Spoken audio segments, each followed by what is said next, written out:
Hi mga kanayon, nandito ako ngayon sa Aponit Elementary School dahil nandito yung mga pamilya na lubog sa baha dito sa barangay Aponit at kabilang barangay para nga magbigay ng masarap na tinapay. Hindi lang masasarap ang tinapay dito mga kanayon, mabubuti pa ang mga kalooban nila. Dahil nga for today's video, nag-sponsor sila ng tinapay para sa mga kanayon nating nasalanta ng bagyo. At dito sa Chef Joe, pwede kayo magpa-customize ng cake. At syempre mga kanayon, fresh na fresh ang mga tinapay dito dahil laging nauubos. Syempre maraming salamat din kay Ma'am Jennifer Macaraeg Baloso dahil sa napakabuti niya. At kasama ko nga din mga kanayon si Bulls TV para maghatid ng tinapay sa mga kanayon natin nasalanta ng bagyo at baha sa kanila. Dyan na nasalanta ng bagyo at bahang-baha na ang bahay nila. Mga Bulls, tayo nyo to namin. Tara mga kanayon, samahan nyo kaming maghatid ng tulong doon sa barangay Aponit, San Carlos City, Pangasinan. At mga kanayon, huwag nyo kakalimutan mag-follow, mag-like, at i-share sa mga kanayon natin. Kasi nga yung kikitain dito mga kanayon, syempre itutulong ulit natin sa mga nangangailangan ng tulong sa mga kanayon ko dito sa San Carlos City. At syempre, maraming salamat kay Chef Joe Bread House. Gumagamit sila ng bangka guys. Banda ron guys, sobrang lalim doon sa banda doon. Kaya gumagamit sila ng bangka. Ay yung bangka guys. Sa bigat ay apayas yun. May karo kayo? Hindi, may karo kayo, tani pagkaro ko. Ipakaraw yun. Para kayo, hanggang isang punto sa dinas. Sige labat. Tag-inner kayo. Ate. Matabang kami, matabang. Matabang dyan. Sobrang lalim na sa inyo. Lalim pa rin sa amin kasi nasa bukid kasi kami.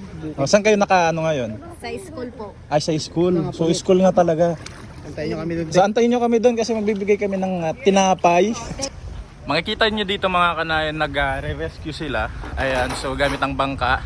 Pupunta sila doon para kunin yung mga, asunduin yung mga kanayon natin dyan na stranded.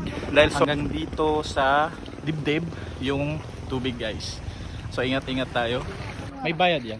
May bayad. Mayroon sir. Magkano? Depende kung magkano ang kontratahin nyo, boss. Ay, kontrata. Akala ko nagre-rescue kayo. Ay, ayun yung mga Okay. Dahil nga mga kanayon, nasa evacuate center na yung mga naapektuhan ng baha. So pupunta kami doon sa school ng Aponit. Okay, doon na lang kami magbibigay ng libreng tinapay para may pangkape, pansamantala. So yun, samahan nyo ako.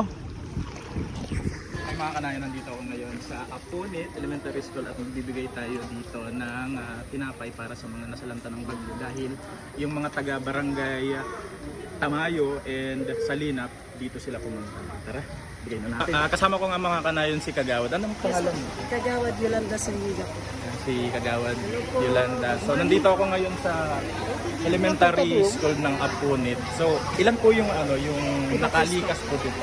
Yung evacuees po namin is 35 families and 132 individuals po. Okay. So sa mga kanayon ko dyan na gustong magpaabot ng tulong dito sa barangay Aponit Elementary School, so punta lang kayo dito. Tama si Kagawad at sasamahan niya tayo na mag-distribute ng tinapay para sa mga nasalanta ng bagyo. Okay? Sa mga nabaha. Okay.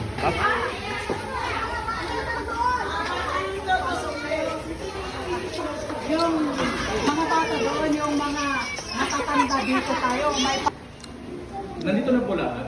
Hindi, ito lang yung family na nandito. Kasi sa gawa na, sinaayan kwarto, anay per family, anay singa sakay si Cha, kantura lamat, ang malalamat.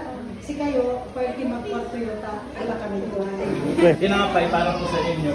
Pagpasensyahan nyo na para kasi almusal, pangkape. So sana magustuhan nyo po. Pero ito yung tinapay na talagang masarap po talaga. So pili naman po yung almusal or ano. Yung isa na, kasi okay na sila, di ba? Pero family, kasi limited lang po ito, para mabigyan sila. Pag may sobra po, balik na lang. Okay, sila ate po. Rizal. Pili po. Anak ni Christy, di ba? Ayun yung pinay dun sa sa kanila. So, doon tayo sa kabilang kwarto. Hi po, good morning. Parang may dito sila. Hi, good morning. Sinanay at saka ito. Ito yung pinakamaraming bulyog ng anak na nadala dito. Bali, 8 sila. Bagyo mo dalawa. Kasi nanay po. Di ba? Naugi. Naugi. Nilapit yung Hi, good morning. Ako po si JP Mortega, kanayon niyo dito sa San Carlos. Meron akong ibibigay po sa inyo, pang kape. So ilan po yung pamilya po dito? 1, 2, 3. Tatlo po. Tatlo po. Dalawang, ay, ito pa lang po, sir. Dalawang senior citizen. Pero, kami may stasyon dito, dalawa po sila. Bali, 5 po. Fine po. Dagdagan ko na po yung Yung dalawa, dito. Tapos, ang isa ko yung dalawang dalawa na maliwa at pinamit. Hi po, good morning. Pangkape niyo po. Sila po, tapos si tatay, may sakit po sila sa puso. Ay, may sakit po sa puso po. Oh, pre, yung isa yung ibigay mo, pre. Ito, Kung okay lang. may reseta pa nga sila. Tapos nanay, asawa niya. Asawa niyo po. Si tatay na may reseta sa Bulingi, sa PPH Hospital na hindi pa nabibili hanggang ngayon. Para sa puso nila. Okay po. Ito na po yung ibibigay ko sa inyo. Ha? Ilan pong pamilya po dito? Dalawa? Dalawa. Yan po. Ay, okay na. Ah, Dalawa sa kanila. okay. Dalawa din. Dalawa ba? Tatlo. Hindi. Basta dalawa na sila dito. Ay, dalawa na. Dagdagan. Sige po. Thank you po. Thank you po. Okay ka nun. Yun.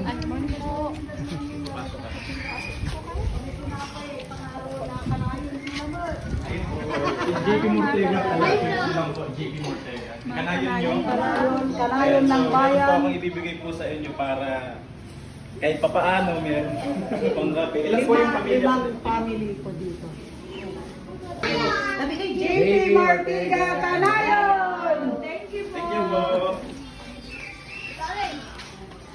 Hi po. Apat na families po dito. Sino ang pandi? Apat po sila dito. Yes po. Ayan. Ako po, thank you. 7 po kayo. Okay lang, dito na lang po lahat. Hello. Hi po. Bata. Yung mga nanay po Ito nila, na po yung pinakalas. may isa pang room po. Bali, ilan po kayo dito? 7 families. Pagpasensyahan niyo po yung tinapay, pero masarap po ito. Dagdagan mo na, pre. Tapos doon sa kabila. Ilan po sila doon? Mga tatlong family lang doon sa. Dagdagan ko na po. Bali, 2, 4, 6, 8 po. Okay. Sa 7 family po yan. Salamat po. Lumlaya. Ito. Plus luma. Ibagak Hi yan. po, At good ibagak set. morning. Hi, good morning po. Ako po si Okay, JP okay. Mortega Okay, po. okay, sige. Ayan, so magbibigay po ako ng tinapay para po sa inyo. Pang-almusal. Kabadura. Kanayon yura. Ako po si Iwan mo na yan, pre. Kanayon po. Okay. Sila yung napuntahan ni Daddy Frankie. Sila po. Yan po yung natulungan ni Daddy Frankie. Kahapon lang sila nag-evacuate kasi yung bahay nila doon sa may diki sila. Gilid ng diki. Okay lang din na hindi sila mag-evacuate kaso nga ng pagmalakas ang ulan. Ito na po yung baka yung last. bahay nila ang diki. Ito na po yung last. Yes po. Ibigay ko na po lahat. Ilan pong family dito? Tatlo. Tatlo sila. Tatlo. Ayan, para sa inyo po ito na itatlo. Kaya iso gagawin nyo, balbalig lang makatulong Ay, ni Saray. thank you. Kabaranggayan nila ang Saray Wadyanatan. Balbalig na tulong laya. Ay, sige, ito po. May unaalan si Mante, ang bayang kami niya. Kasi, saan nabatay pa. Nagpapasalamat din ako sa kay Gagawad Kagawad. Yolanda Zuniga. Ayan, so kay Kagawad Yolanda na napakasipag at para sa mga kabarangay niya handang tumulong.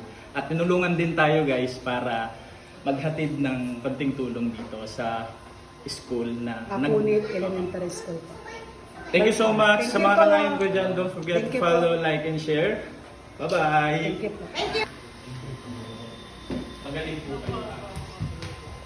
Ayan guys, so kasama din natin si SK dito sa Barangay Apunit, si SK Jericho Villa. Ayan, so maraming salamat. Okay, thank you so much for your generosity. Thank you.